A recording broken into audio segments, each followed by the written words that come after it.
नमस्कार, आप सभी का आज के सत्संग में स्वागत है। सत्संग में हम आध्यात्मिक विषयों से संबंधित बात करते हैं, तो यदि किसी का कोई प्रश्न है या कोई सुझाव है तो उस पर चर्चा कर सकते हैं। आज कुछ ज़्यादा प्रश्न नहीं थे, तो यहीं से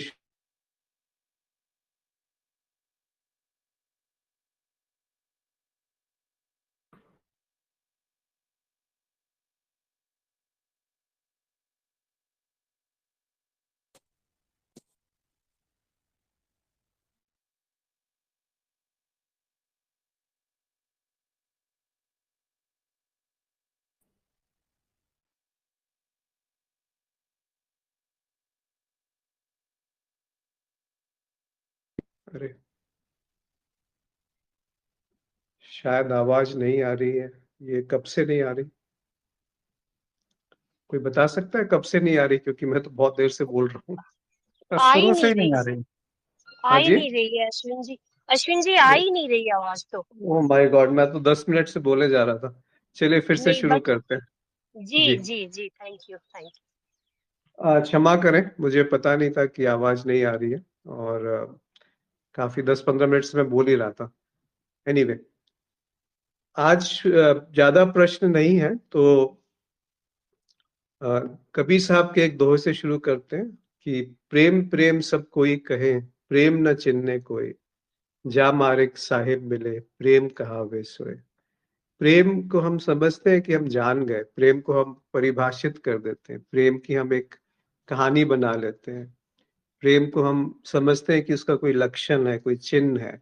साहब कह रहे हैं कि प्रेम प्रेम को हम जो भी परिभाषित करेंगे वो झूठ है, उसका कोई चिन्ह नहीं है, उसका कोई लक्षण नहीं है, उसका कोई ऐसा नहीं है कि वो व्यवहार से पता चल जाएगा कि ये प्रेम है।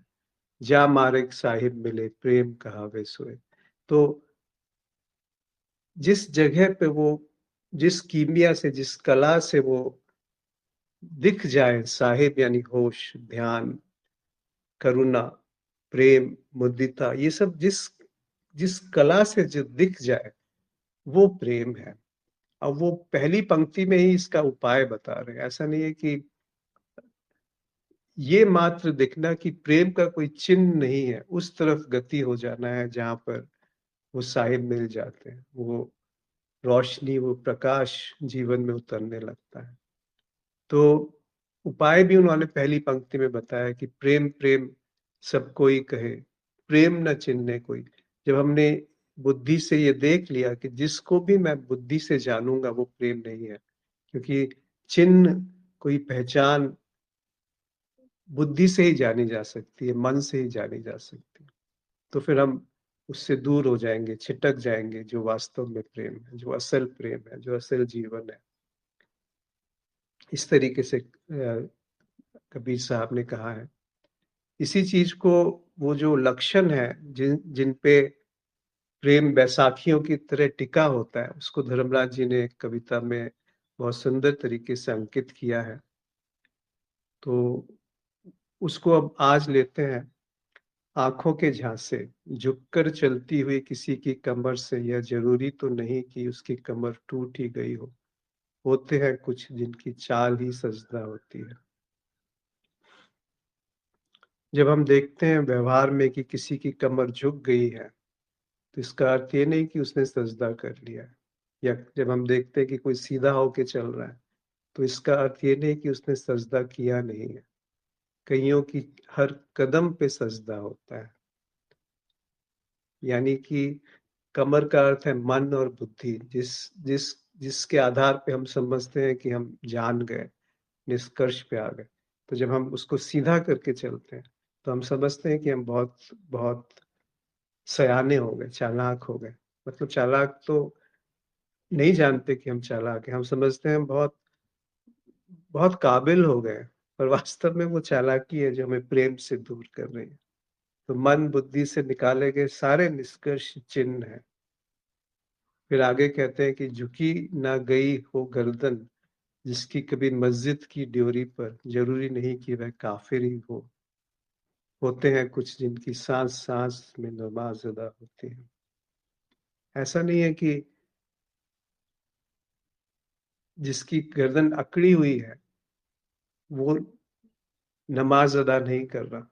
अब ये थोड़ा रूपक है कि हम समझते हैं कि जो व्यावहारिक रूप से मंदिर जा रहा है, मस्जिद जा रहा है, गिरजाघर जा रहा है या गुरुद्वारा जा रहा है, बस वही, या अपने व्यवहार में पुण्य दान कर रहा है, बस वही जो है वो नमाज़ अदा कर रहा है, वो प्रार्थना कर रहा है।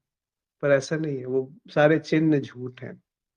तो जब गर्दन का अर्थ है अहंकार, यानी कि वो अहंकार से अकड़ी हुई गर्दन जो मन और बुद्धि के आधार पे निर्मित हुई है, वह अहंकार ही मन और बुद्धि को निर्मित कर रहा है। ये आपस में जुड़े हुए हैं। तो वो जो नमाज अदा करने का तरीका है, वो व्यवहार में नहीं जाना जा सकता कि वो क्या है जिसमें आपके अंदर करुणा उपज के आई है। बाग से उड़ चला हो वह अकेला परिंदा जो बेठौर आकाश में तिर रहा है। जरूरी नहीं कि बाग ने उसके पंजों से अपनी टहनियां छीन ली हो। होते हैं कुछ परिंदे जिनके दैने हवाओं में इतने लयबद्ध हैं कि उनकी पंखों से बैसाखियां छूट ही जाती हैं। ऐसा नहीं है कि उन्होंने छोड़ी हैं बैसाखियां, वो छूट गई हैं सारी बैसाखियां, सारे सहारे। आंखों से आंखों में बड़े झांसे हैं मुसाफिर। दूसरे को देखना तो अपनी कमर, गर्दन और आंख टटोल लेना।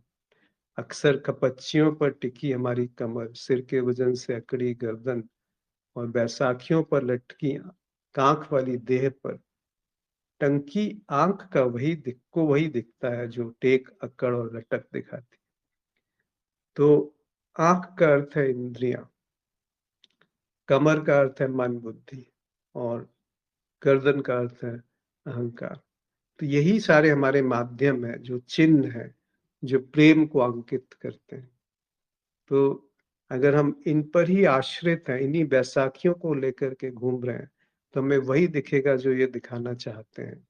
फिर वो प्रेम, वो करुणा, वो मुदिता, वो ध्यान छिटक जाएगा, बहुत दूर चला जाएगा हमसे। तो ये बहुत आवश्यक है कि हम जिसको आधार लेकर के यात्रा करना चाहते हैं, जिस मार्ग पे चलना चाहते हैं, जिस मार्ग पे हम समझते हैं कि वो साहिब मिलेंगे, वो हमारे आश्रय, हमारे जो आश्रय हैं, हमारे जो सहारे हैं, हमारी जो बैसाखियां हैं, वही झूठ है। तो उसका कोई चिन्ह नहीं है। इसका अर्थ ये नहीं है कि वो नहीं है। इसका अर्थ ये है कि वो जो सब जगह है, वही हो सकता है जिसका कोई चिन्ह ना हो। वो इतना विराट है, इतना व्याप्त है कि उसका कोई चिन्ह उससे अलग नहीं है जो उसको देख रहा है। क्योंकि जो उसको देख रहा है वो भी उसी से बन रहा है जो दिख रहा है। तो वो प्रेम ही है जो दो भागों में विभाजित होकर के एक तरह से आपस में ही अपने खेल खेल रहा है।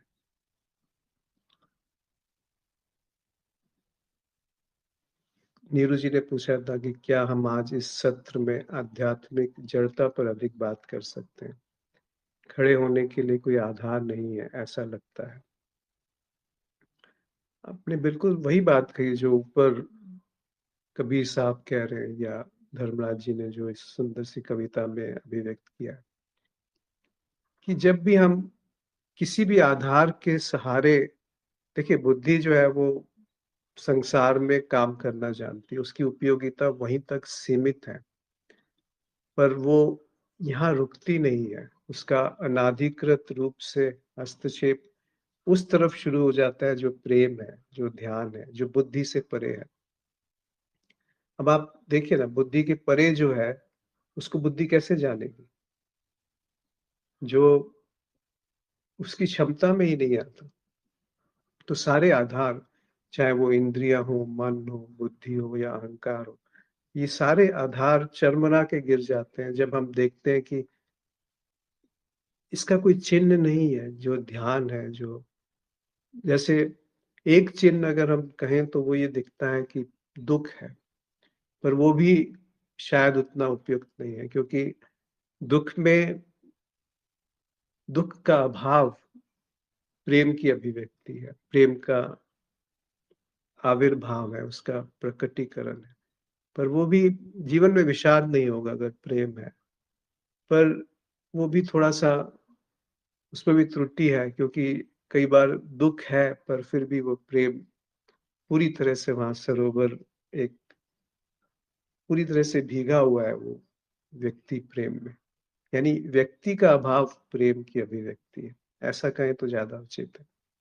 तो जब भी हम कोई आधार ढूँढेंगे, चाहे वो गुरु शिष्य का ही क्यों कोई आधार क्यों ना हो, चाहे वो माता और बच्चे का आधार ही क्यों ना हो, चाहे वो परिवार, चाहे वो धन, चाहे वो संस्कृति, राष्ट्र, जाति, देश, धर्म, ज्ञान, भक्ति, कोई भी आधार आप पकड़ लीजिए, तो वो आप पाएँगे कि जिस चीज़ को हमने पकड़ा है और वो जो प्रेम है, वो दोनों अलग-अलग हैं।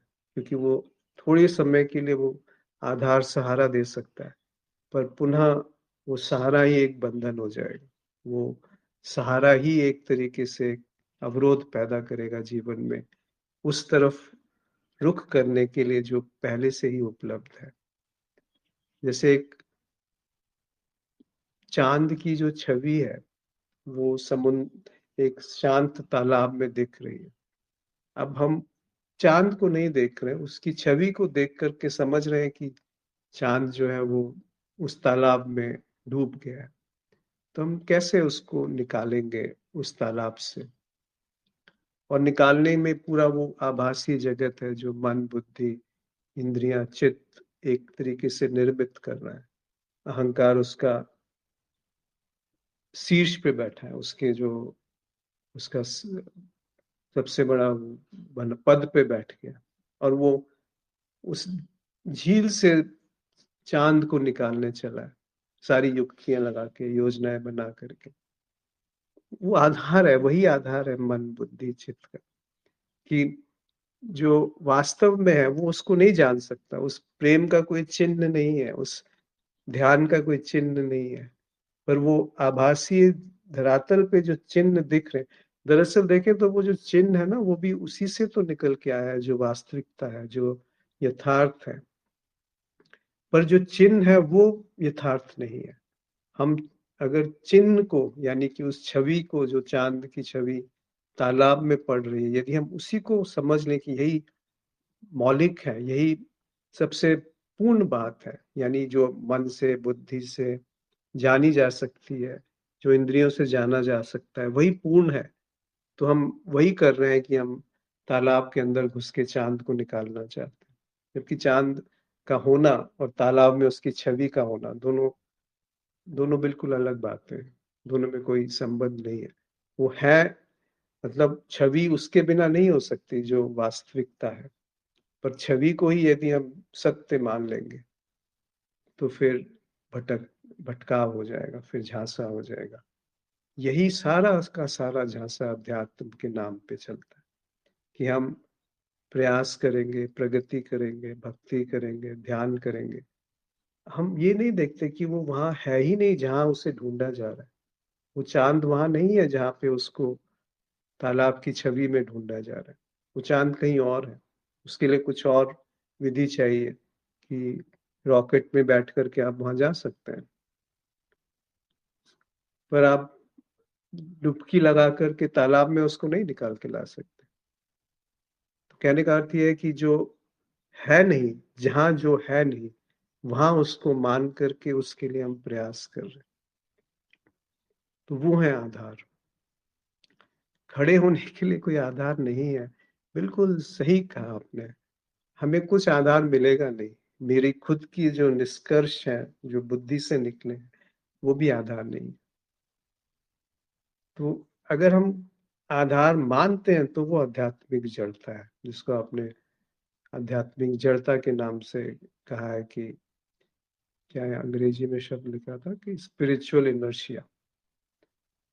इनर्शिया कब आता है, जड़ता कब आती है? जब हम समझते हैं कि ये ऐसा है, तो वो बेहोशी की तरफ गति है, कि ये ऐसा है और ये ऐसा ही है, तो वो बेहोशी की तरफ गति है, एक जड़ता की तरफ गति है। कि मैंने जान लिया कि सत्य क्या है, मैं जानता हूँ कि प्रेम क्या है, मैं जानता हूँ गुरु और शिष्य का संबंधित होना क्या है, मैं जानता हूँ कि धर्म क्या है। ये मैं जब तक है तब तक जड़ता है, मैं का होना ही जड़ता है, मैं बनता ही जड़ता से। यानी इंद्रियों से जो अनुभव होते हैं उसके आधार पे मन बुद्धि जो निष्कर्ष निकलती है उससे अहंकार बनता है। तो ये आप पूरी प्रक्रिया को अगर देख लेंगे यथावत, तब वो कबीर साहब की बात है कि जा मारक साहिब मिले। और वो मारक क्या है कि प्रेम का कोई चिन्ह नहीं। कहते हैं कि प्रेम प्रेम सबका है। उस उस चांद की छवि को देख करके हम कहते हैं कि मैं चांद पे पहुंच गया या मैं जान गया कि चांद क्या है, पर उसका कोई चिन्ह नहीं है। इस चांद की छवि में तो फिर भी उसका एक चिन्ह है, जो उस तालाब में उसकी छवि दिख रही है। पर जो असल ध्यान है, जो असल प्रेम है, जो यथार्थ के धरातल पे जीवन है, उसका ये चिन्ह नहीं है जो बुद्धि जान सकती है। बुद्धि किसको जानती है? कुछ अनुभवों से संकलित ज्ञान को जानती है, और वो ज्ञान ही एक अवरोध है उसकी तरफ देखने के लिए, जो असल है, जो यथार्थ है, जो प्रकृति है, जो निसर्ग है, जो अद्वैत है या जो अज्ञेय है। इसका कोई चिन्ह नहीं। अज्ञेय का कैसे आप चिन्ह बनाएंगे? अद्वैत का कैसे आप चिन्ह बनाएंगे? क्योंकि द्वैत का चिन्ह बनता है, अद्वैत का कोई चिन्ह नहीं है। शून्य का कैसे चिन्ह बनाएंगे? पूर्ण का कैसे चिन्ह बनाएंगे? जब तक पूर्ण को विभाजित नहीं करेंगे तो उसका चिन्ह नहीं बनेगा। तो हम कहते हैं कि हम जानते हैं प्रेम क्या है, हम जानते हैं ध्यान क्या है, हम जानते हैं जीवन क्या है, हम जानते हैं कि यही हमारी अक्कड़ है, यही कमर को सीधा रख के चलना है, और यही आंख का दिखना है। एक रमन महर्षि का बहुत सुंदर सा वाक्य है, मतलब श्लोक है। विग्रह इंद्रिय प्राण धी तमः ना अहम एक सत तत् जड़म ही असत। यानी ये जो विग्रह, जो ये शरीर है, ये जो माध्यम है जिसके माध्यम से अनुभव हो रहे हैं, इंद्रियां, प्राण, बुद्धि और मन और आनंद, तमा, ये सब असत है, झूठ है। ना अहम एक सत, ये जो अहम है, इन सब के मिलने से जो अहम का आभासीय प्रकटीकरण होता है वो झूठ है। ना अहम एक सत्य, वही जो कबीर साहब कह रहे हैं कि अगर सत्य जानना है तो ये जानो कि प्रेम का कोई चिन्ह नहीं है। तो ये सारे जो चिन्ह है वो सब असत्य है। ना हम एक सत्य तत् जड़म ही असत्य, ये सब असत्य है, सत्य एक ही है। और सत्य सीधा नहीं जाना जा सकता, क्योंकि सीधा जानने के लिए उसमें विभाजन होना आवश्यक है, जो कि मन और बुद्धि ही कर सकते हैं। और जब तक मन बुद्धि करेंगे विभाजन तो अहंकार बना रहेगा, और जब तक अहंकार बना रहेगा तब तक प्रेम क्या है वो नहीं जाना जा सकता। तो यही इनर्शिया है, यही वो धरती है जिस पे हम निष्कर्ष निकालते हैं और गर्दन अकड़ जाती है, कमर सीधी हो जाती है और आंखें समझती हैं कि वो देख रही हैं उसको कि प्रेम क्या है। कैसे देखेंगे जिसका कोई चिन्ह नहीं है? कैसे आप देखोगे कि वो जो स्क्रीन पे प्रेम होता है क्या वही प्रेम है? परिवार में जो हम आत्मीय संबंध समझते हैं क्या वो प्रेम है? गुरु शिष्य से जो हम संबंध समझते हैं क्या वो प्रेम है? माँ और बेटे का या बच्चे का जो प्रेम होता है क्या वही प्रेम है? क्या बच्चे को हम सीमित नहीं कर देते जब हम उसे ये कहते हैं कि ये तुम्हारा परिवार है, मैं तुम्हारी पिता हूँ या माँ हूँ, ये तुम्हारे भाई बहन है? तो वो बच्चा जो पैदा होते ही निसर्ग से संबंधित था, उसको हम सीमित कर दिया कि ये तुम्हारा धर्म है, ये जाति है, ये राष्ट्र है। अब हम समझते हैं या अपेक्षा रखते हैं कि वो बच्चा प्रेम में डूबेगा। हम जानते हैं कि प्रेम क्या है, जो किसी को बताने चले हैं कि प्रेम क्या है। वो प्रेम जिसका कोई चिन्ह नहीं है, तो वो साहिब को कैसे ढूँढेगा। हम तो चिन्हों की ही भाषा जानते हैं, हम तो शब्दों की भाषा जानते हैं या मौन होने की भाषा जानते हैं। संसार को जानते हैं या अध्यात्म को जानते हैं। पुण्य को जानते हैं या पाप को जानते हैं। चलना जानते हैं या रुकना जानते हैं। स्वर्ग जानते हैं या नरक जानते हैं। अच्छा जानते हैं या बुरा जानते हैं। बिना विभाजन के जानना क्या है? वो जानना जिसमें कोई जानने वाला ना हो। फिर आधार कहाँ रहे? ये निष्कर्ष पे आना ही जड़ता है और किसी आधार को पकड़ लेना ही जड़ता है। जब वो निराधार हो गया तो वो जीवंत नहीं है क्या?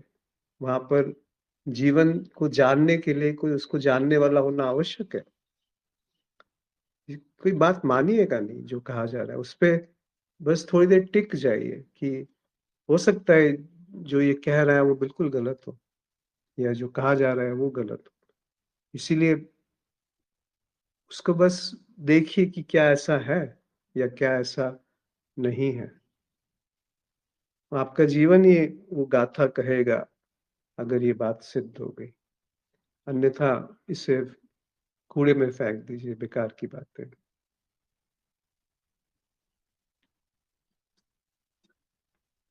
हाँ, नीरू जी शायद मैं बात रख पाया।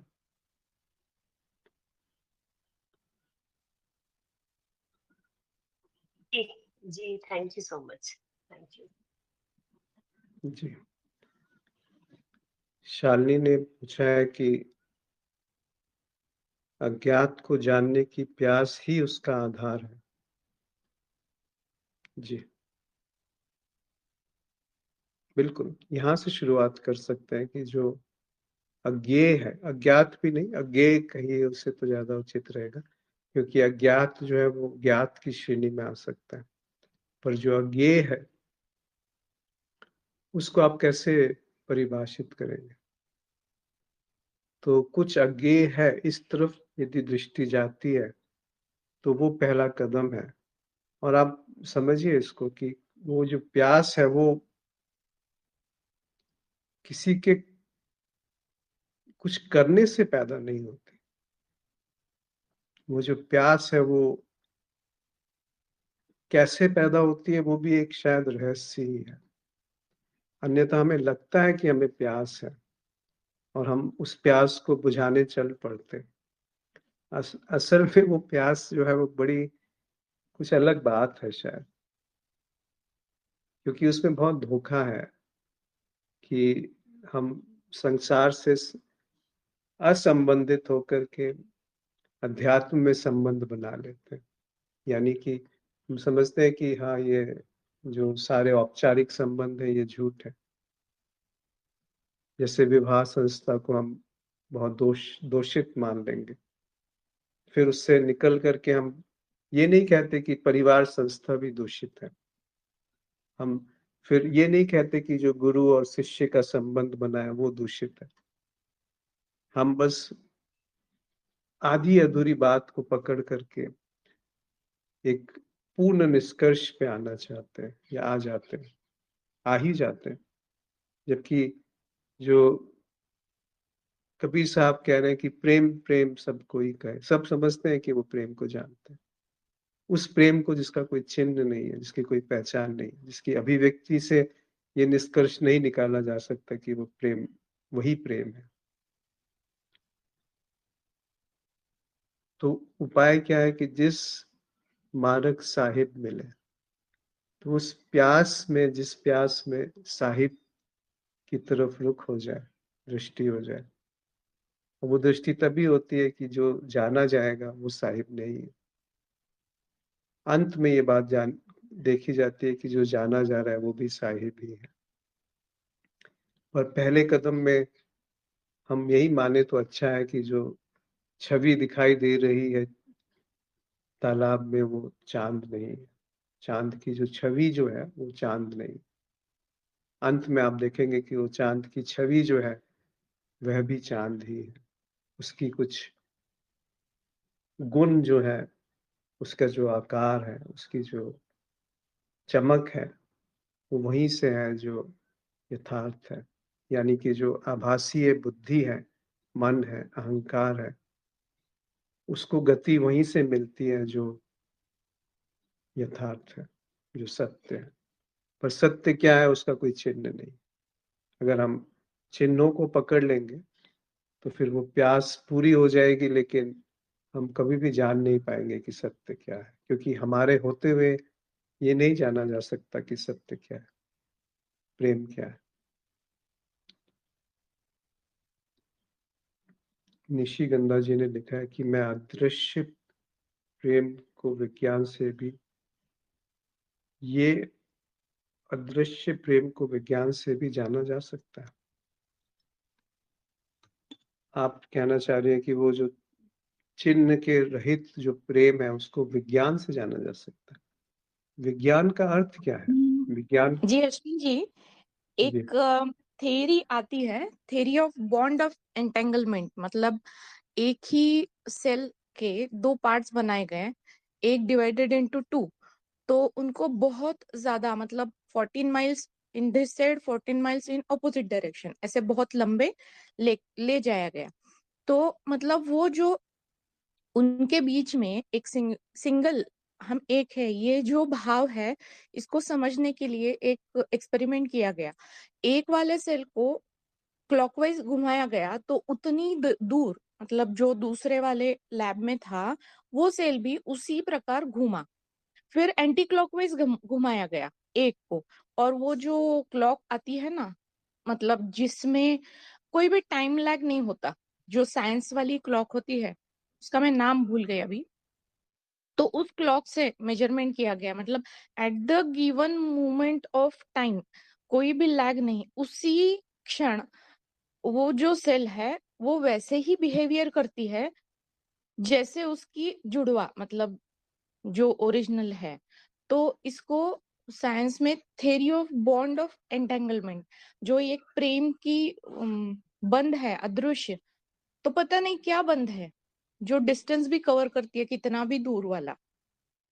इस प्रकार से भी अगर आप बहुत ज्यादा गहरे जाकर समझा सकते हैं, तो ये तो मतलब हो गया है, इसको प्रूव हो गया है ये। जी। ये एक्सपेरिमेंट मैंने पढ़ा नहीं, पर शायद आप जो इशारा कर रही हैं उसका अर्थ यही है कि वो उसकी मिरर इमेज है, जो यथार्थ का जो एटम है उसकी शायद कोई अ, छाया है जो उसी तरह से व्यवहार कर रही है जो यथार्थ है। ऐसा कुछ एक्सपेरिमेंट है? नहीं नहीं नहीं, छाया नहीं है, एक सेल है डिवाइडेड इनटू टू। ये एक्सपेरिमेंट दो नवजात शिशुओं, मतलब जो ट्विंस है, उनके ऊपर भी किया गया है, दो सेल्स के ऊपर भी किया गया है ये एक्सपेरिमेंट। जैसे व्यष्टि और समष्टि, या फिर जो इनसाइड है वैसे ही आउटसाइड। मतलब और एक भी एक्सपेरिमेंट हुआ था जब 9/11 की घटना हुई थी, आप सभी लोग देख सकते हैं उसको गूगल पे। तो ये जो एक वेव होती है, जो इसको क्या बोलते हैं, इमोशनल क्वोशंट होता है, जो उसकी जो वेव होती है, उसकी स्टडी की गई। तो उससे पहले 24 घंटे बहुत सारी जगह पे जो ये वेव थी, वो ऐसे ही डिस्ट्रैक्टेड थी। तो वो क्यों थी? क्योंकि ये जो चुनिंदा लोग थे जिन्होंने ये कुछ दुष्कृत्य करने का विचार किया था, तो वो जो निगेटिविटी थी वो एनवायरनमेंट में फैल गई। मतलब जो पॉजिटिव है उसके लिए भी है ये प्रेम, या फिर वो वाइब्रेशन है एक प्रकार की, तो उसको सारे लोगों ने कैच कर लिया। और वो वे उसका भी स्टडी हो गया है। तो ये जो, मतलब सब एक ही प्लेटफॉर्म पे है, या फिर बेस तो एक ही है, तो वाइब्रेशंस के माध्यम से वो कैसे ट्रांसम्यूट हो रहा है, भले वो प्रेम हो या फिर द्वेष हो या कोई भी भाव हो, तो हमें पता नहीं चलता कि क्या हो रहा है, लेकिन कुछ ना कुछ बेचैनी या फिर विचारों में ये जो जुड़ाव है ना सारा एक दूसरे के साथ, तो इसको साइंस के प्लेटफॉर्म पे बहुत सारे एक्सपेरिमेंट्स हो गए हैं, इसको प्रूव किया गया है। तो जब हम जो सीखे हैं ना गुरुजी से, इसको जब हम उससे मतलब ये वाले जो सारे एक्सपेरिमेंट्स हैं उनसे लगा पाए तो बहुत बढ़िया तरीके से समझ पाएंगे। मैं समझा नहीं सकती हूँ बहुत अच्छी तरह से क्योंकि जरा हिंदी की थोड़ी प्रॉब्लम है। अ, आप ही अगर इसको अच्छी तरह से समझा पाए तो प्रेम की एक अलग आयाम सामने आ जाएगा। नहीं, नहीं, आपने बहुत अच्छी तरह से बताया निशिगंधा जी। जो अभी समझ में आया आपसे चर्चा करते हुए कि आप सही कह रही है, पूरी मनुष्य चेतना जो है ना वो एक है। पर इस बात को सिद्ध करने के लिए बहुत सारे एक्सपेरिमेंट्स हुए। जैसे एक और एक्सपेरिमेंट हुआ है जिसको शायद काफ़ी दसियों साल पहले वो हुआ था कि एक टापू में कुछ बंदर रहते थे या एक विशिष्ट जानवर रहते थे। वहाँ पे कुछ उन्होंने नया सीखा या उनको सिखाया गया। तो वहाँ से दूसरे महाद्वीप में, ऑस्ट्रेलिया में, जो चीज़ उन्होंने सीखी थी नई, पाया गया कि वहाँ पे जो नए बच्चे पैदा हो रहे हैं उनको भी वो चीज़ आ गई। उनके उनमें वो गुण जन्म से पाए गए, जबकि उनका आपस में कोई संवाद संभव ही नहीं है। इसी तरीके से ये जो पूरी मनुष्य चेतना है ये एक ही है। तो आपने जो कहा वो बिल्कुल सही है कि अब वो वाला एक्सपेरिमेंट मुझे नहीं पता जो आप डबल या जो भी कह रही हैं। पर अगर आप 9/11 की बात कर रही हैं कि वहाँ पे कुछ किसी के विचार में कुछ ऐसा कृत्य करने के लिए आया और वो जो वेव्स हैं, वो तरंग जो है, ऊर्जा जो है वो पकड़ी जा सकती है। हो सकता है कोई उपकरण बना हो इस तरीके से, पर ना भी बना हो उपकरण, हम अगर खुद देखें अभी तो पाएंगे कि जो हर एक भावना है, हर एक ढंग है, वो बिल्कुल सामान्य है। जैसा जानवर में है वैसे ही मनुष्य में है। जैसे कि क्रोध करने का ढंग, भय का ढंग, सबके अंदर एक ही तरह का भय होता है। एक बच्चे से लेकर के एक 90 साल के बूढ़े तक, या एक जो हजारों साल पहले कोई जीवित इंसान रहा होगा और जो आज का इंसान है, उसमें भय, क्रोध, वासना, सारे पैटर्न, सारे ढर्रे एक जैसे हैं। नींद सबकी एक जैसी है। जैसे एक कुत्ता सो रहा है और एक मनुष्य सो रहा है साथ साथ, उन दोनों की नींद एक है। तो वो आप पाएंगे कि जो सारे ढंग हैं, ढर्रे हैं, वो एक ही है। मैं का ढंग एक ही है।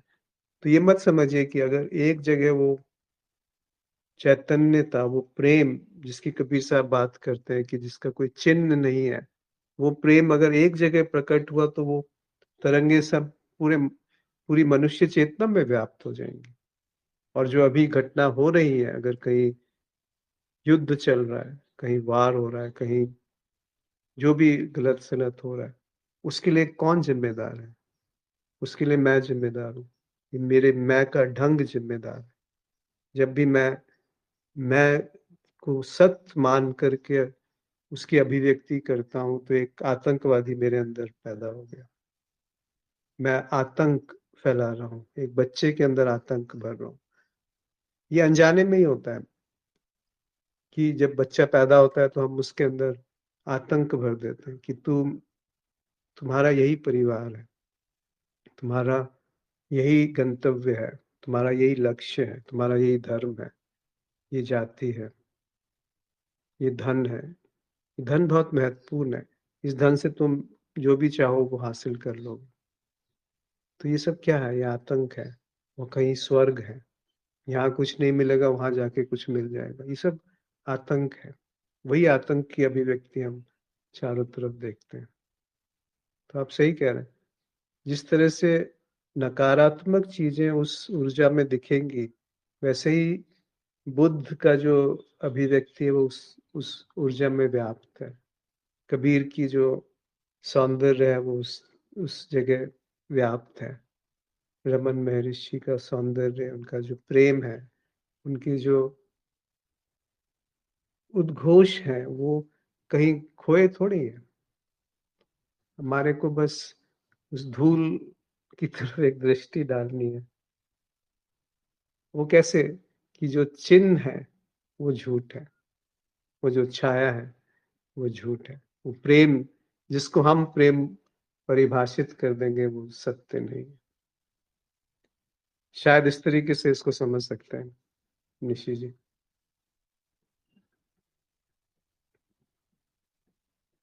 क्या इसका कुछ अर्थ बना जो कहा गया? जी जी, धन्यवाद। पूरी मनुष्य चेतना एक है। देखिए, इसको अलग अलग तरीके से अलग अलग ग्रंथों में कहा है, अलग अलग संतों ने कहा है। जैसे कृष्णमूर्ति कहते थे कि I am the word, word is in me. अब ये कोई छोटी मोटे गंतव्य, थोड़ी छोटा मोटा वक्तव्य थोड़ी है। या जैसे वो कहते थे, कृष्ण कहते हैं कि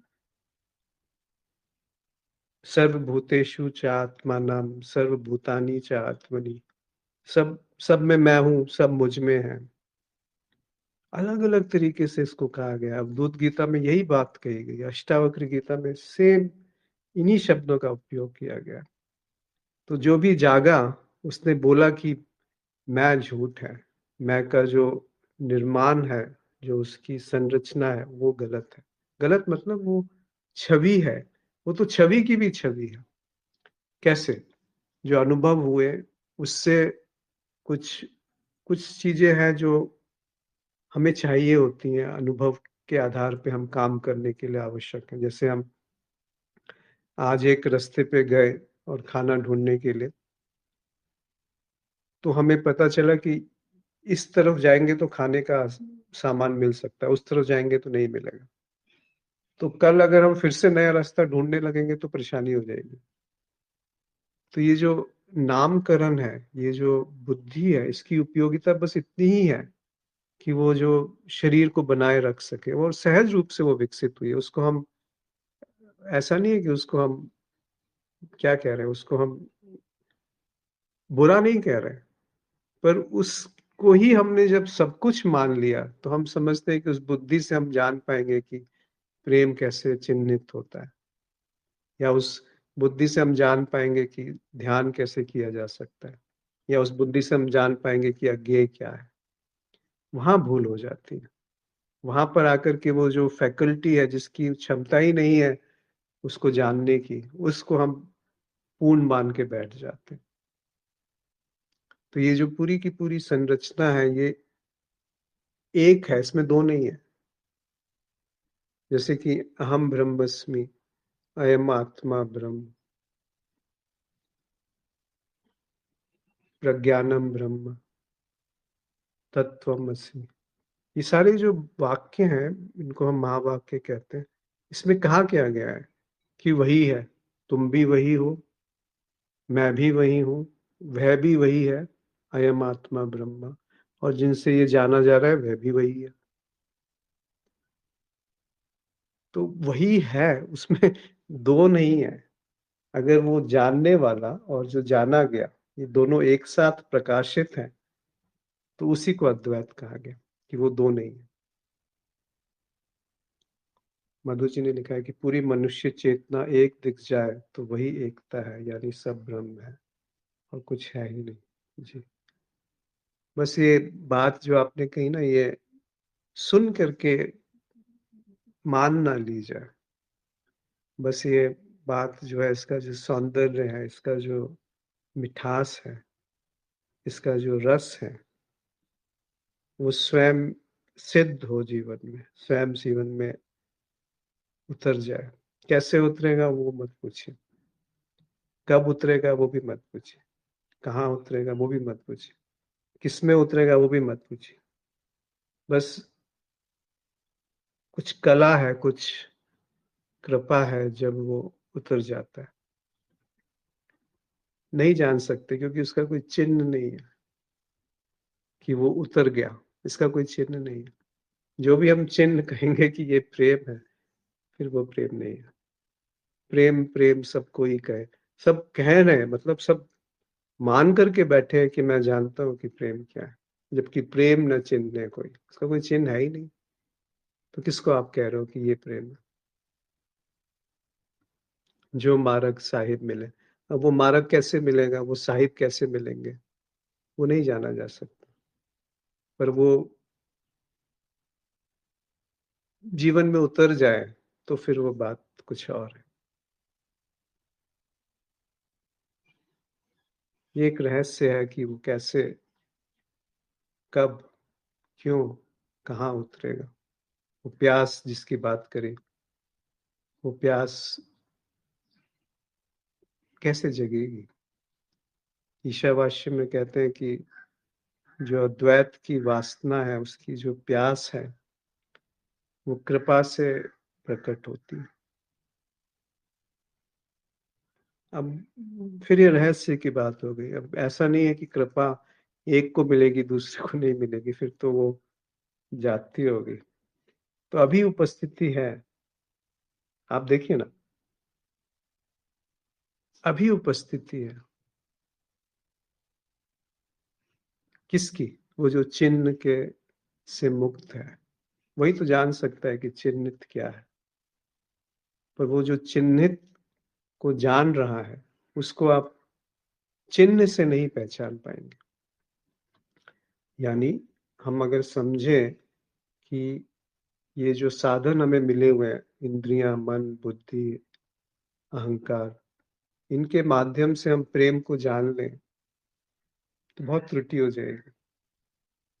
वो प्रेम जिसमें मीरा नाची, क्या वो शब्दों में अभिव्यक्त किया जा सकता है? क्या वो चिन्हों से प्रकट हो सकता है?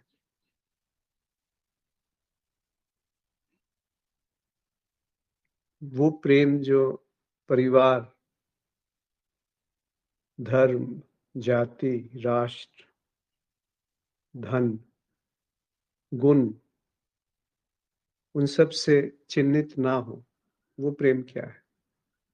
क्या वही प्रेम नहीं है? कृष्णमूर्ति जी का एक छोटा सा वीडियो है, 1 मिनट का भी नहीं होगा। इसमें उन्होंने कहा है कि तुम समझते हो, तुम मतलब कि हम समझते हैं कि हम अपनी पत्नी से प्रेम कर रहे हैं। क्यों? क्योंकि हमारे लिए वो खाना बनाती है, हमारी भौतिक जरूरतों को पूरा करती है, हमारी दुख में हमारा ख्याल करती है, तो हमें इससे प्रेम है। क्या ये प्रेम है? क्या ऐसा कुछ प्रेम संभव है जो उद्देश्यहीन हो? उसकी बात कर रहे हैं कबीर साहब। प्रेम न चिन्ह कोई, उसका कोई चिन्ह नहीं है, तो उद्देश्य कैसे निर्धारित करोगे?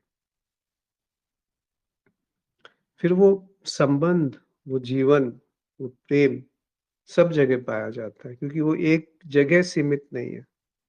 वो जानने की बैसाखी पे टिका हुआ नहीं है कि मैं जानूंगा तो प्रेम में पड़ूंगा, मैं जानूंगा कुछ उद्देश्य है। वो जो महत्व बुद्धि है, वो उससे मुक्त है। महत्व बुद्धि ही मैं को निर्मित करती है।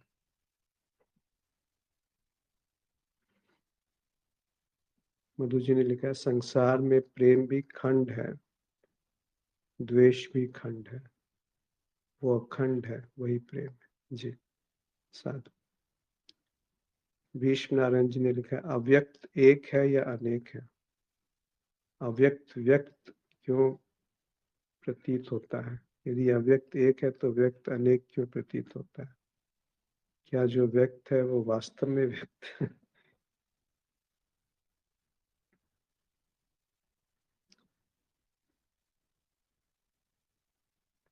अव्यक्त एक है या अनेक है?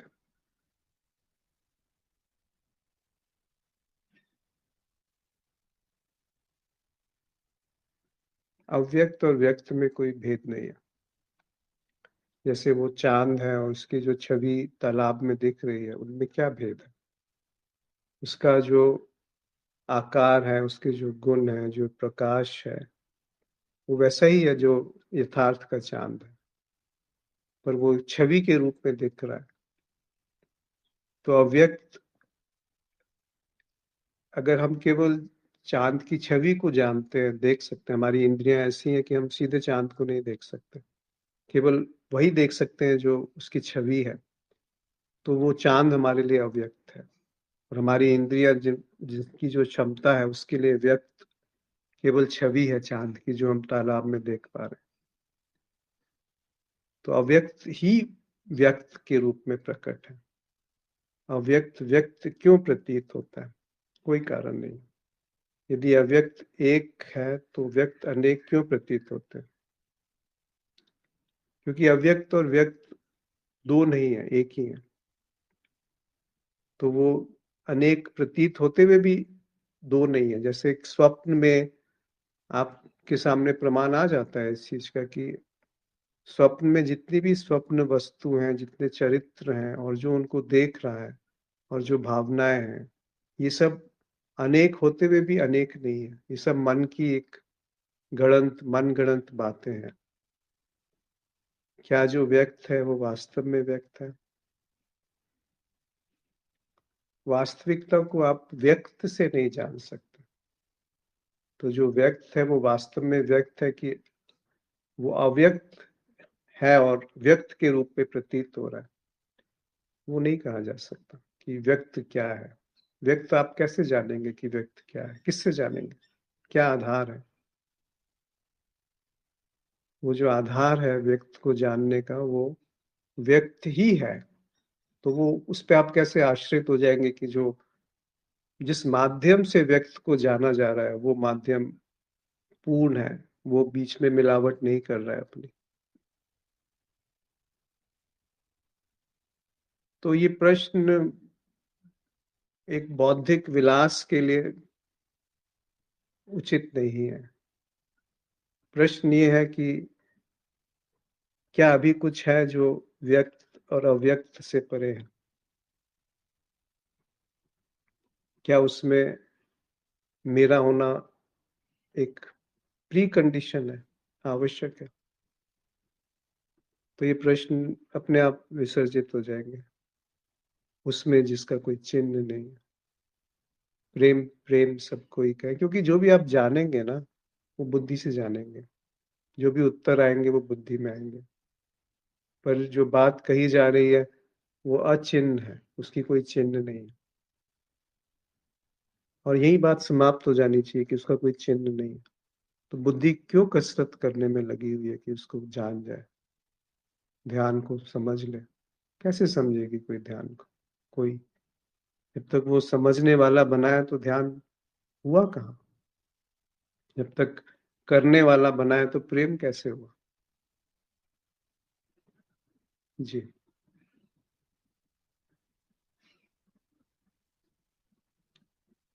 और कोई मित्र कुछ कहना चाहता है?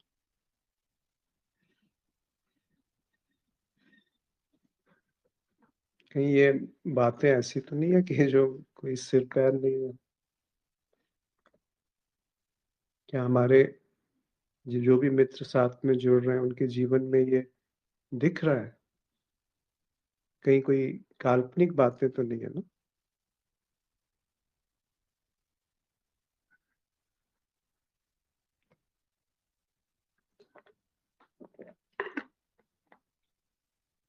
भीष्म नारायण जी ने कोई श्लोक गीता का साझा किया। अव्यक्त आदीनि भूतानि व्यक्तम ध्यानी भारत। अव्यक्त अव्यक्तनि धनान एव तत्र का परिदेवन। इसका अर्थ भी आप बताएं क्या है?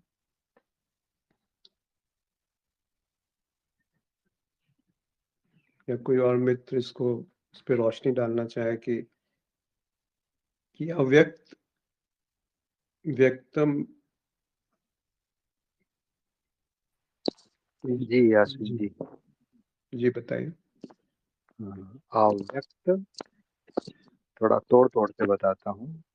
अव्यक्त आदिनी भूतानी, भूतानी मतलब जितने भी प्राणी हैं, आदि में सभी अव्यक्त थे। अव्यक्त आदिनी भूतानी, व्यक्त मध्यानि भारत। हे भारत, यहाँ अर्जुन को संबोधित करते हैं प्रभु। हे भारत, मध्य में ये प्राणी सभी व्यक्त दिखते हैं। और अव्यक्त निधनान्येव, निधन के बाद सभी अव्यक्त हो जाते हैं। तत्र का परिदेवना, तो इसमें दुख की क्या बात है? ये भगवान का ऐसा 2.28 में श्लोक था, उसी पे ये प्रश्न आया था। नहीं, बहुत सुंदर आपने जो इसका शाब्दिक अर्थ बताया, बहुत अच्छा। कि आदिनी मतलब जब समय से पहले वो अव्यक्त है, जब वो समय में आता है तो वो व्यक्त हो जाता है, और जब वो मृत्यु के बाद जब निधन हो गया तो फिर वो अव्यक्त है। यानी अव्यक्त में व्यक्त थोड़ी देर प्रकट रहा और फिर वो अव्यक्त हो गया। तो आप देखेंगे कि जब वो व्यक्त है तब भी वो वास्तव में अव्यक्त है। अगर आप इस श्लोक को ढंग से, इसका मर्म की तरफ दृष्टि जाएगी, तभी तो वो कह रहे हैं ना कि जो व्यक्त है उसको मार करके तुम समझ रहे हो कि तुमने किसी को मार दिया और दुखी हो रहे हो, क्योंकि जो अभी व्यक्त है वो भी अव्यक्त है। जो आदि में अव्यक्त था और जो भविष्य में अव्यक्त होगा वो अभी भी अव्यक्त है। ये मर्म है इस बात का। वो अनेकों तरीके से कृष्ण ने शायद अर्जुन को समझाया होगा कि तुम जिसको समझते हो कि ये तुम्हारे परिजन हैं, तुम्हारे दोस्त हैं, तुम्हारे माता पिता जो भी हैं, उनके सगे संबंधी, तुम सोच रहे हो कि इनको तुम मार सकते हो, ये तो पहले ही मरे हुए हैं, वैसे ही ये लोग मृत्यु की गोद में जा रहे हैं, तुम नहीं मारोगे तो वैसे भी मरने ही वाले हैं। तो अनेकों तरीके से कृष्ण जी ने समझाया अर्जुन को। उसमें से ये भी एक है कि जो व्यक्त है वो अभी भी अव्यक्त है, क्योंकि उसका आदि अव्यक्त था, उसका अंत अव्यक्त में होने वाला। तो जो अभी व्यक्त है वो भी अज्ञेय है। इस तरीके से भी इसको देखा जा सकता है। बाकी जो शाब्दिक अर्थ आपने कहा वो बिल्कुल सही है जी। इसको अगर गुरुजी की भाषा में समझा जाए तो अद्वैत की पृष्ठभूमि में ही सारा द्वैत घटित हो रहा है। ये जो द्वैत है यही तो व्यक्त है ना। इस प्रकार से एकदम से आसान हो जाएगा समझना, ऐसा लगता है। जी क्योंकि जब जब द्वैत है तो वो कहाँ से आया? जहाँ द्वैत नहीं है वो अद्वैत है, तो उसी अद्वैत में से घटित हुआ है। वही तो मूल है ना। और वही मूल है जहाँ पे जाके द्वैत फिर से विलीन हो, मतलब जो भी दिख रहा है वो वहां वही उसका अंतिम गंतव्य है। केवल भासित हो रहा है, वो जब ना हो जाए तो वही अपने मूल में समा जाएगा। है तो वैसे विलीन ही, लेकिन फिर भी भासित हो रहा है। इस प्रकार से हाँ, और ज्यादा। निशि जी इसको थोड़ी देर और देखिए कि जो अब भाषित हो रहा है तब भी वो अद्वैत है। जी ऐसा जी। नहीं है कि अव्यक्त होकर के वो अव्यक्त व्यक्त होकर के फिर अव्यक्त में डूबने वाला है। जब वो व्यक्त है तब भी वो अव्यक्त है, यानी कि जब वो द्वैत है तब भी वो अद्वैत है। नहीं तो ये बड़ा भ्रम पैदा हो जाता है कि जो भाषित है वो अपनी उसकी एक अलग सत्ता है। जिस सामग्री से वो बना है, जिस ढर्रे से वो बना है, वो अव्यक्त है। व्यक्त होते हुए भी अव्यक्त है, यानी द्वैत होते हुए भी अद्वैत है। अन्यथा हम बड़ी त्रुटि में फंस जाते हैं कि द्वैत में हम कुछ करेंगे, कुछ योग्यता, कुछ गुण, कुछ योजना, कुछ तपस्या, कुछ पूजा, कुछ प्रार्थना, कुछ समर्पण, कुछ तो करेंगे ना, तभी तो अद्वैत को जान पाएंगे। ऐसा नहीं है। वो है ही नहीं माध्यम, उसका जो अचिन्ह है, प्रेम न चिन्ह कोई, उस अद्वैत का कोई चिन्ह नहीं है, और सारे चिन्ह उसी के। तो अब सारे चिन्ह दिखते हुए भी वो अचिन्ह है, चिन्हों से मुक्त है। तो वो अगर अभी दिख रहा है कि अभी अद्वैत है तो फिर बात समाप्त हो जाती है। अब ये भी वाक्य पूरी तरह से गलत है कि अभी दिख रहा है। कौन है जो देख रहा है अभी? वो वही है जो दिख रहा है। मेरी बनावट को छोड़ दीजिए तो क्या दिखेगा? वो है अद्वैत, वो है अव्यक्त, जो व्यक्त होते हुए भी अव्यक्त ही है, जो द्वैत होते हुए भी अद्वैत ही है। कोई यात्रा नहीं है द्वैत की अद्वैत की तरफ, कोई योग्यता नहीं है कोई शुद्धिकरण नहीं है, कहीं जाना नहीं, कहीं पहुंचना नहीं है। ना आदि में जो था और अंत में जो है, वो अभी भी वही है जो आदि और अंत में था। ऐसा कोई परिवर्तन नहीं हुआ कि वो आदि से मध्य में व्यक्त होकर के अंत में फिर अव्यक्त हो जाएगा। ये सीक्वेंशियल जो नहीं है, एक के बाद एक होने वाली घटनाएं नहीं है। एक के बाद एक होने वाली घटना समय में घटती है, स्थान में घटती है, पर जो अव्यक्त है वो अभी भी अव्यक्त है। और वो जो छलांग है वो व्यक्त से अव्यक्त की तरफ नहीं है, वो अव्यक्त से अव्यक्त की तरफ ही है। व्यक्त का कोई आसरा नहीं है, कोई आधार नहीं है, कोई बैसाखी नहीं है जिससे अव्यक्त की तरफ इशारा हो जाए। जी जी अश्विन जी प्रणाम। बहुत अच्छी बात बताए अभी, बहुत अच्छी कि व्यक्त नहीं है, केवल अव्यक्त ही है, द्वैत नहीं है। द्वैत की केवल भ्रांति है, जो है अद्वैत है। और अद्वैत भी कहना क्या, वहां पे बस चुप होना ही मात्र है। अगर कह दिया कि अद्वैत है तो फिर कहाँ अद्वैत रहा, कि कहने वाला एक प्रकट हो गया वहां पे। और यही बात भगवान ने गीता में बहुत जगह कही है। दूसरे अध्याय में भी कहा है, ना असतो विद्यते भावा। ये जो परिवर्तनशील असत दिख रहा है, ये है ही नहीं, ना विद्यते, इसका भाव ही नहीं। ना असतो विद्यते और अभाव ना विद्यते सत, और सत का अभाव नहीं है, जो है बस सत ही सत है। फिर आगे वो भी कहा, मत्तः परतरम नान्यत् किंचित् अस्ति। वो अर्जुन के सामने ही कह रहे हैं कि सब कुछ मैं ही हूँ धनंजय, तुम भी मैं ही हूँ। मैं ततम इदम सर्वम जगद व्यक्त मूर्ति ना, ये पूरा मेरा अव्यक्त रूप है। ये पूरा नहीं है, केवल एक है, वासुदेव सर्वम। जी प्रणाम अश्विन जी जी। नमस्कार। नमस्कार। अद्वैत की भूमि पर ये सब द्वैत चल रहा है, तो अद्वैत ऐसा दिखता है कि एक ही सूत्र है जो अव्यक्त में है, वही अद्वैत, द्वैत में भी वही सूत्र के ऊपर ये सब खेल रचा जा रहा है। तो अद्वैत ही है, द्वैत है ही नहीं। लेकिन मेरा प्रश्न ये है कि ये सब शास्त्र में लिखी हुई बातें, कृष्ण भगवान ने जो कहा और हम भी जो बात करते हैं, अद्वैत है, द्वैत नहीं है। लेकिन रोजमर्रा के जीवन में, जब मैं जीवन मेरे घर में, जब मेरे परिवार के बीच में, समाज के बीच में जब मैं जीती हूँ, तो वहां पर द्वैत में खींचा जाता है।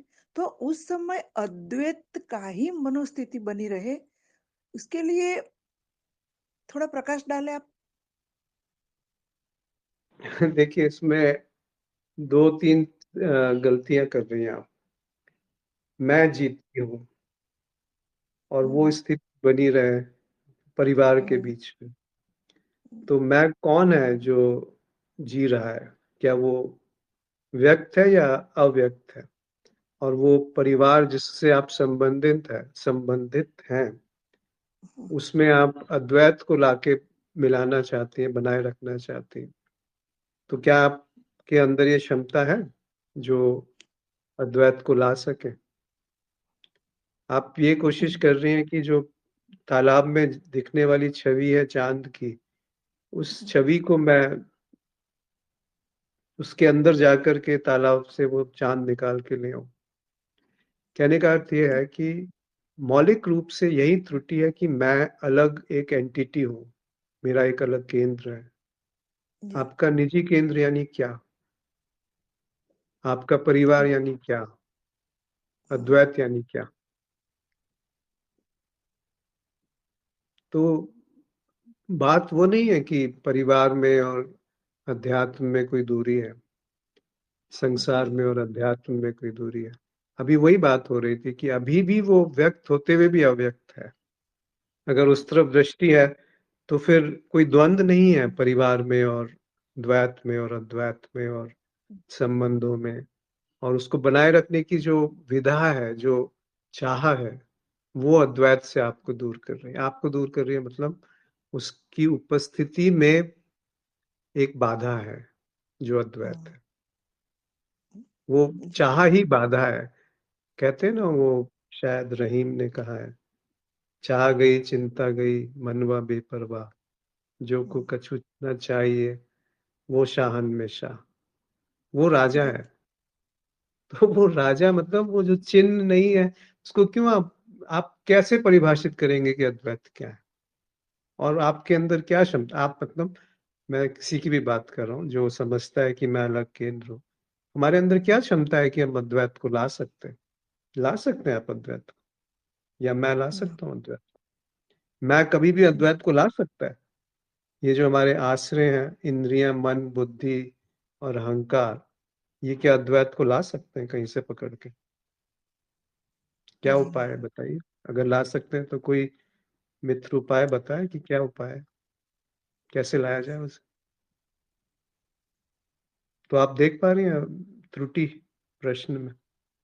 यस, बनाई हुई में से नहीं लाया जा सकता। हाँ, जब आप हैं तो अद्वैत नहीं है, मतलब होते हुए भी नहीं, क्योंकि आप अद्वैत को अद्वैत कह रही हैं, तो आप तो उससे दूर हो गई ना, फिर अद्वैत कहाँ रहा?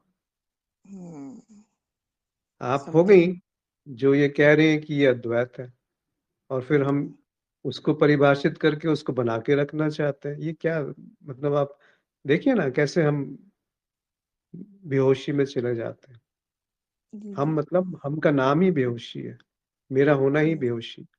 वो जो चिन्ह नहीं है ना, इसलिए तो कबीर साहब इतने छोटे से बात में सब कुछ कह देते हैं। प्रेम प्रेम सब कोई कहे, वो अद्वैत अद्वैत सब कोई कहते हैं, प्रेम न चिन्हो कोई, उस अद्वैत का कोई चिन्ह ही नहीं है। हम्म, प्रेम को अद्वैत से आप चेंज कर लीजिए, रिप्लेस कर दीजिए उस शब्द को। जा मार्ग साहिब मिले प्रेम कहावे सोए, जिस मार्ग में साहिब मिले मतलब मेरा विसर्जन हो गया, वो अद्वैत जी है। जी। जी। और कोई मित्र?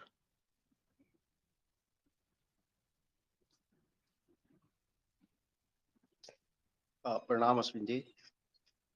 जी नमस्कार। मैं इसमें एक बात कहना चाह रहा था कि जैसे अभी जो प्रश्न उठा कि रोजमर्रा की जिंदगी में, जीवन में, ये जो अद्वैत है ये कैसे मतलब अपना स्थान ले, और इसका अपना स्थान हो, मतलब।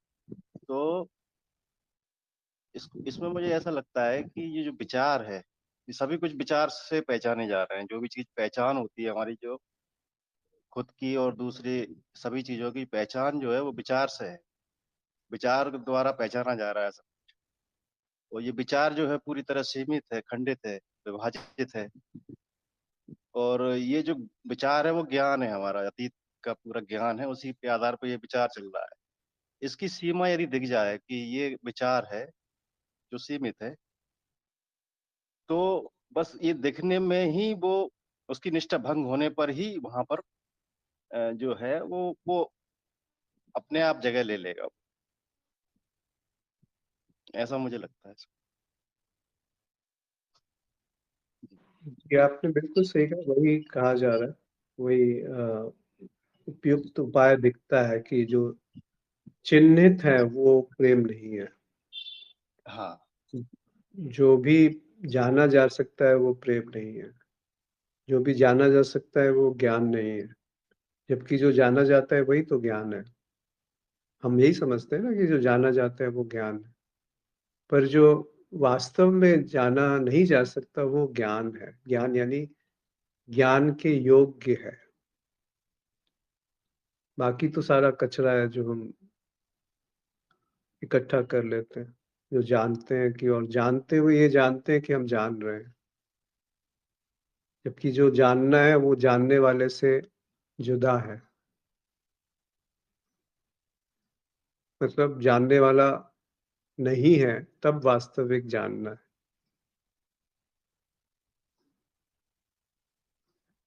वो जानना क्या है जिसमें कोई जानने वाला नहीं है? तो जो भी आप जानेंगे फिर वो पूर्ण है, आप नहीं। जो भी जाना जाएगा वो पूर्ण है, पर वो बुद्धि में नहीं समा सकता, उसका कोई चिन्ह नहीं। तो आप सही कह रहे हैं कि उतना बस जान लें कि जो भी जाना जाएगा वो झूठ है। उससे निष्ठा भंग नहीं होती ना हमारी। हम यानी निष्ठा। निष्ठा किसमें है हमारी? जो हम जान सकते हैं। अभी नहीं जानते, कभी और जान जाएंगे। अभी नहीं मिला, कभी और मिल जाएगा। हमारी निष्ठा किसमें है? जो अनुभव में आ सकता है। हमारी निष्ठा किसमें है? जिससे सुख, संवेदनाएं और सुरक्षा मिलती है। हमारी निष्ठा परिवार में है, राष्ट्र में है, धर्म में है, जाति में है, संगठित होने में है, व्यवस्थित होने में है, सुरक्षित होने में है। पर ये सब निष्ठाएं क्या असल निष्ठा है? वो जो चिन्हित ही नहीं किया जा सकता, उसमें कैसी निष्ठा होगी? किसकी निष्ठा होगी? वो जो निष्ठा करने चला है, उस तरफ यदि रुख हो गया, दृष्टि हो गई, तो ये सारी बातें समाप्त हो जाएंगी कि अध्यात्म कुछ अलग है संसार से। कोई विलक्षण नहीं है अध्यात्म। जी, आपने बिल्कुल सही कहा कि बस इतना देख लो कि जो भी देखा जाएगा वो झूठ है। जो देख रहा है वो भी झूठ है। जिस पर दिख रहा है उसको तू ब्रह्म जान। वो नहीं जो देख रहा है, वो नहीं जो दिख रहा है, जिस पर दिख रहा है उसको तू सत्य जान। तू मतलब अब शब्दों की सीमा है यहाँ। जी, और कोई मित्र?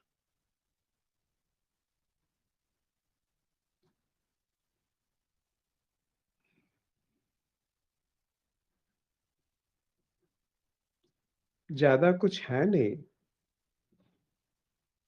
वही बात बार बार आती है। पर हमारा मन, बुद्धि उस बात को संजो कर रखना चाहता है जो उसे मूल्यवान लगती है, जो जिसको वो महत्व देता है। और यहीं पे वो त्रुटि हो जाती है, गलती हो जाती है, भूल हो जाती है। वो जो संचित हो ही नहीं सकता उसको आप कैसे संचित करोगे? वो जिसका कोई चिन्ह ही नहीं है उसको आप कैसे अभिव्यक्त करोगे? कर दो अभिव्यक्त। नहीं कर पाओगे। जब तक अभिव्यक्त करने वाला है तब तक अभिव्यक्त नहीं होगा। और जब वो करने वाला विसर्जित हो गया तो जो भी होगा वो अभिव्यक्ति ही होगा। फिर वो उसी की अभिव्यक्ति है। ये उसी का सौंदर्य है। जब तक महत्व बुद्धि है, जब तक महत्व बुद्धि में निष्ठा है, तो सौंदर्य कैसे होगा? प्रेम कैसे होगा? करुणा कैसे होगी? मुदिता कैसे होगी? बात दिख रही है? विनम्रता कैसे होगी? कोई जानता है कि मैं विनम्र हूं, क्या वो विनम्रता है? कोई कहता है कि मैं प्रेम कर रहा हूं, क्या वो प्रेम है?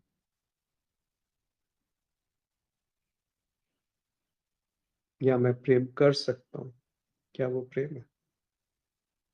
गहरे में देखिए, वो स्वार्थ है, भय है।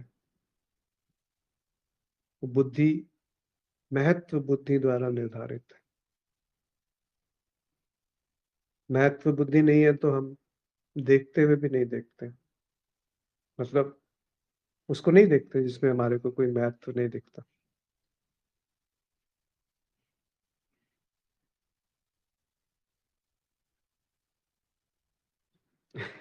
क्या यह सत्संग हफ्ते में एक से भी ज्यादा बार किया जा सकता है? मुझे तो एक बार भी करने में ऐसा कुछ नहीं है जो नया बताया जाए एक बार करने में। पर यदि सबकी रुचि है तो कुछ समय और कर सकते हैं, पर कुछ है नहीं कहने लायक।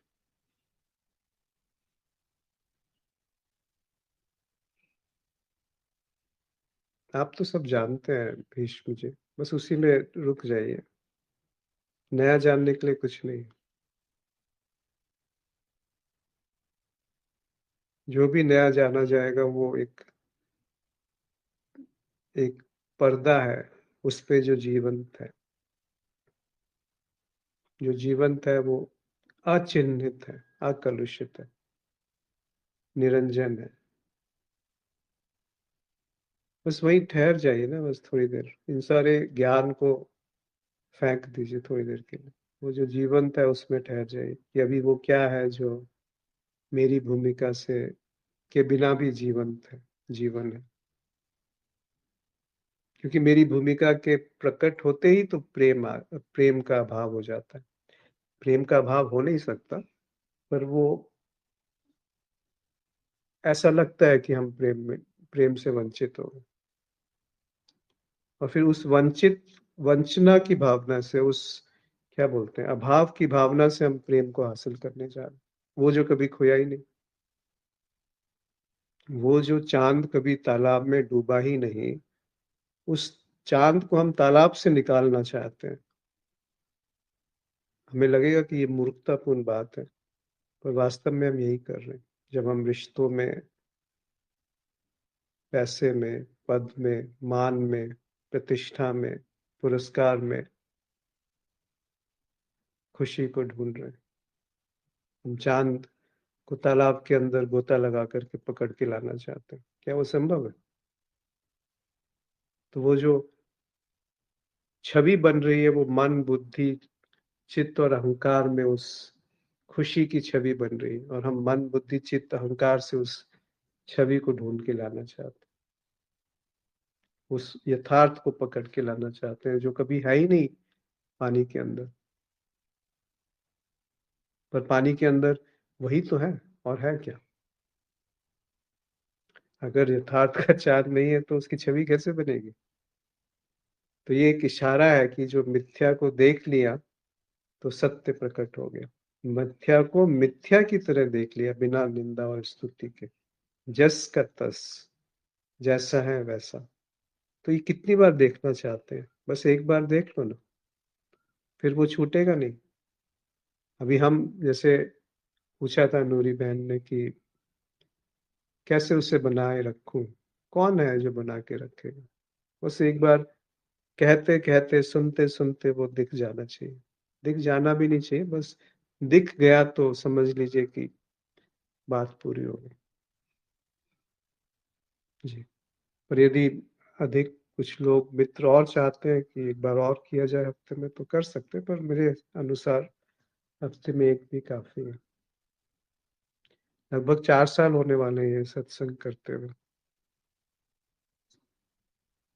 तो कभी तो इसका अंत होगा, क्योंकि कुछ नया है ही नहीं कहने को।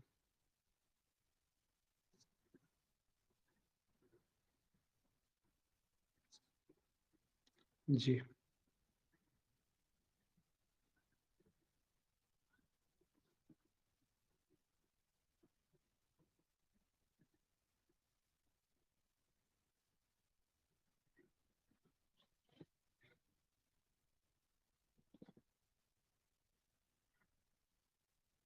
कमलेश जी ने लिखा है, प्रेम में डूबा जा सकता है, प्रेम क्या है वो जाना नहीं जा सकता।